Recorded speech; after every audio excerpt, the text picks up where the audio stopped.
Saya baru menjadi Kristen belum sampai 1 tahun.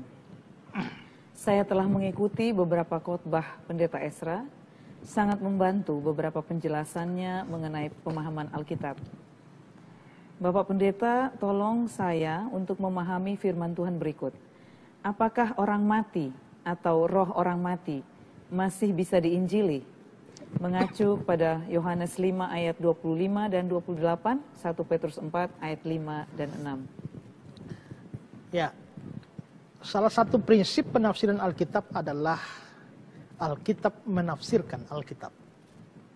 Kadang-kadang kita bertemu dengan ayat yang agak sukar kita mengerti. Tapi kita yang menolong kita adalah ada ayat lain yang lebih mudah untuk dipahami. Dan tak mungkin bertentangan karena sama-sama Alkitab, mana mungkin bertentangan. Ya. Sekarang kita melihat bahwa apakah ada kesempatan bagi orang mati untuk diinjili, mendengar Injil. Kalau kita misalnya memakai prinsip tadi, Alkitab menafsirkan Alkitab, kita menemukan ayat yang lain seperti Mazmur 88 ayat yang ke-12. Dapatkah kasihmu diberitakan dalam lubang kubur dan kesetiaanmu di tempat kebinasaan? Ini namanya sebuah pertanyaan interrogatif. Pertanyaan interrogatif itu tidak perlu dijawab. Jawabannya adalah tidak. Ya. Bisakah saya hidup di bumi ini selama-lamanya tidak mati lagi? Tidak bisa. Ya. Dapatkah kasihmu diberitakan dalam kubur? Tidak bisa. Kesetiaanmu di tempat kebinasaan? Tidak bisa. Berarti sudah, kalau sudah mati sudah tidak ada lagi kabar baik. Dalam 2 Korintus 5 ayat 10 dibilang begini, sebab kita semua harus menghadap takhta pengadilan Kristus, supaya setiap orang memperoleh apa yang patut diterimanya, sesuai dengan yang dilakukannya dalam hidupnya ini, baik ataupun jahat. Jadi nasib kekal itu ditentukan di dalam hidupnya ini. Ya, dalam versi King James dibilang in the body, di dalam tubuh. Bahasa Yunaninya yang digunakan adalah soma, itu artinya memang dalam tubuh. Jadi apa nasib kekal kita itu hanya ditentukan dari apa yang kita lakukan di dalam tubuh. Maksudnya waktu kita hidup. Kalau seandainya benar ada penginjilan orang mati pun setelah mati, kita diinjili, ya. Seandainya itu memungkinkan, itu tetap tidak bisa dihitung. Karena apa? Karena itu sudah di luar tubuh. Kita lihat cerita orang kaya dan Lazarus ya. Setelah mati, seberapa hebat pun si orang kaya itu meminta pertolongan, tidak akan mengubah nasibnya. Dia meminta supaya 5 saudaranya itu diinjili oleh Lazarus, tapi dia tidak minta untuk dirinya. Kenapa? Dia tahu bahwa memang setelah mati itu sudah tidak ada harapan lagi, ya. Sudah habis masanya. Kesempatannya sudah. Kesempatannya. Ini misalnya ya. Ini hari apa? Kamis. Hari Kamis. Ya. Besok ujian. Malam ini kita belajar. Mati-matian, besok ujian. Bagus. Besok ujian. Tapi kalau hari ini besok ujian, besok hari Jumat ujian, hari Sabtu kita belajar mati-matian.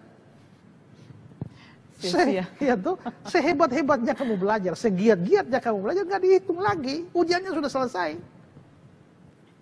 Nah karena itulah, mau mendengar Injil itu sekarang ini, setelah kau mati tidak ada lagi kesempatan. Bahkan seandainya pun ada kesempatan pun tidak lagi berlaku, waktunya habis.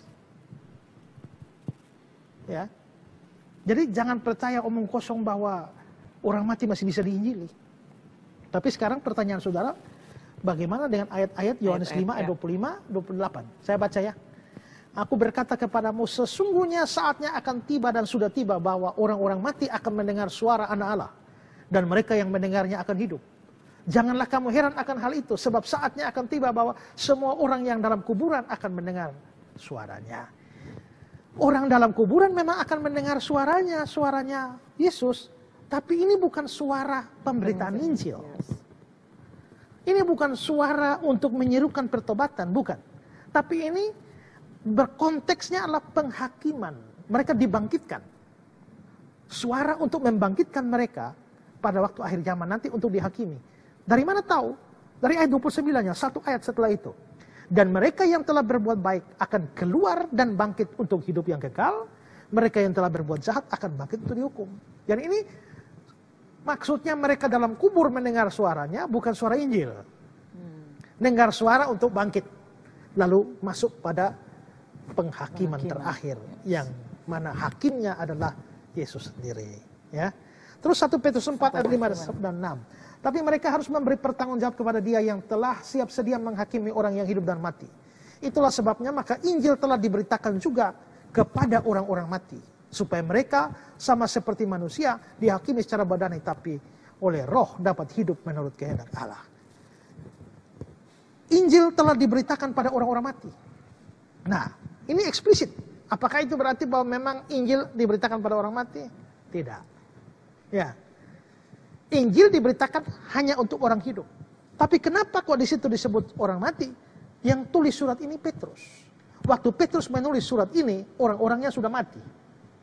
Makanya dia bilang Injil diberitakan kepada orang-orang mati. Jadi hanya sudut pandang saja. Hal seperti itu biasa. Kalau saudara baca Matius pasal 10, daftar nama murid-murid Yesus. Simon Petrus, Andreas, satu-satu. Sampai Yudas Iskariot yang mengkhianati dia. Padahal kan baru Matius 10. Pengkhianatan belum terjadi. Tapi pada waktu Matius mencatat daftar itu, peristiwanya sudah terjadi. Ya sudah, dia menengok ke belakang, lalu dia menulis bahwa mereka Yudas Iskariot yang mengkhianati Yesus. Begitu juga mereka yang terima Injil itu, mereka masih hidup. Tapi waktu Petrus menulis suratnya, mereka sudah mati. Maka dalam gaya bahasa seperti itulah dia bilang Injil diberitakan pada orang mati. Jadi sebenarnya tidak ada Injil untuk orang mati, hanya untuk orang hidup. Nah, kalau begitu saudara, jangan tunggu mati baru harap ada Injil. Tidak. Selagi kamu punya kesempatan hidup, selagi masih bisa bernapas sekarang, saudara harus segera ambil keputusan percaya Yesus sungguh-sungguh. Termasuk saudara yang Kristen berpikir bahwa sudah baptis, sudah tabisidi, ya, sudah rajin kebaktian. Saudara tetap harus sungguh-sungguh percaya Yesus sebagai juru selamat, sebagai Tuhan. Sambut dia secara pribadi. Sadar saudara orang berdosa, saudara tak mungkin bisa lolos dari hukuman Allah yang adil. Bersyukur bahwa dia berikan anaknya yang tunggal, menanggung hukuman dosa di atas kayu salib, dan dia bayar seluruh hukum dosa saudara. Dan sekarang untuk selamat, tidak lagi mengandalkan jasamu atau perbuatanmu, hanya mengandalkan jasa Yesus. Itu namanya kamu menerima dia sebagai juru selamat. Sekarang kamu bukan lagi berkuasa atas hidupmu, tapi dia yang berkuasa atas hidupmu. Namanya saudara terima dia sebagai Tuhan atas hidupmu. Kalau kamu percaya semacam ini, kamu diselamatkan.